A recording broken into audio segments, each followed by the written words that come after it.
खाट का राज, सच्ची कहानी। नौकरी छूटने के बाद जब मैं घर वापस आया तो कई तानों का सामना करना पड़ा। दोबारा से परिवार के माहौल में ढलने में मुश्किल भी हुई, पर सबसे ज्यादा तकलीफ तब हुई जब घर वालों ने मेरे पलंग को ही भेज दिया था। तब मेरे बड़े भैया ने मुझे कुछ पैसे दिए कि मैं एक नई खाट ले आऊं, मगर जितने पैसे थे उसमें एक पुरानी खाट भी नहीं आ सकती थी।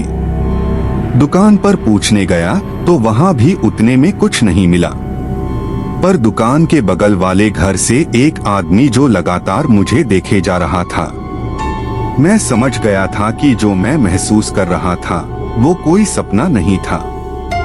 सुबह होते ही मैंने उस खाट को उठाया और बाहर फेंक आया। कुछ देर बाद वो खाट वहां थी ही नहीं। जरूर ही कोई उसे उठाकर ले गया होगा। अगली रात भी मैंने जमीन पर गुजारी, लेकिन उस खाट का ख्याल मुझे सोने ही नहीं दे रहा था।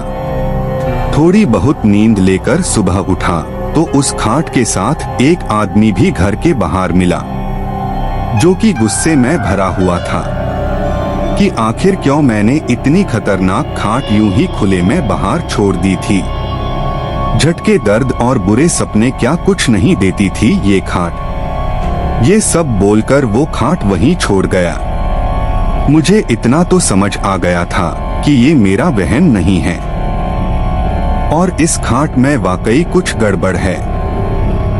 मैं उस खाट को अंदर ले गया और दोबारा उस पर सोने का सोचा ताकि पता कर सकूं कि आखिर वो आवाज किस बूढ़ी औरत की थी। लेकिन ये मेरी जिंदगी की सबसे बड़ी गलती थी।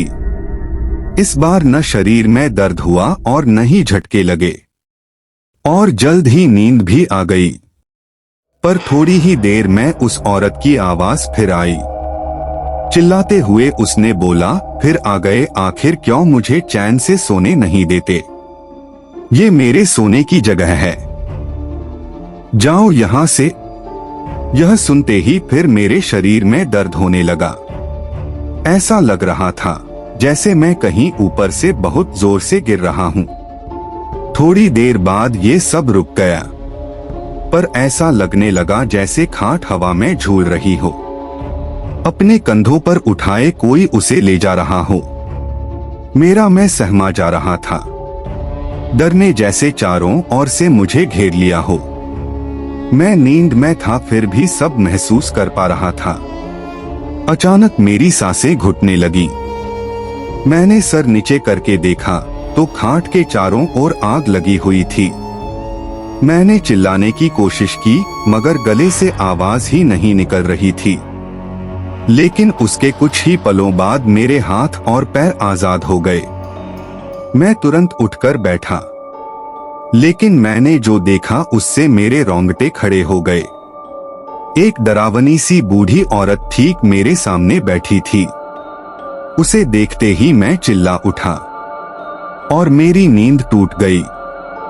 हांफते हुए मैं चारों तरफ देखने लगा, पर सब एकदम नॉर्मल था। बस मेरे पूरे शरीर घाव थे। मैं समझ चुका था कि ये किसी बूढ़ी औरत के सोने की जगह थी जो शायद अब इस दुनिया में नहीं है, लेकिन फिर भी उसे यहीं सोना पसंद है। अगली सुबह मैं दोबारा उस खाट को उसी आदमी को दे आया जिससे इसे खरीदा था। उसे इन सब चीजों के बारे में बताया तो ये मालूम हुआ कि उसकी मां ने कुछ ही दिन पहले इस खाट पर दम तोड़ा था। उसके बाद से वो खाट उसने अपने कमरे में ही खाली पड़ी रहने दी ताकि उसकी मां अब चैन से सो सके। चाहे जो भी हो, मैं उस खाट के भयानक एक्सपीरियंस को कभी नहीं भूल पाऊंगा।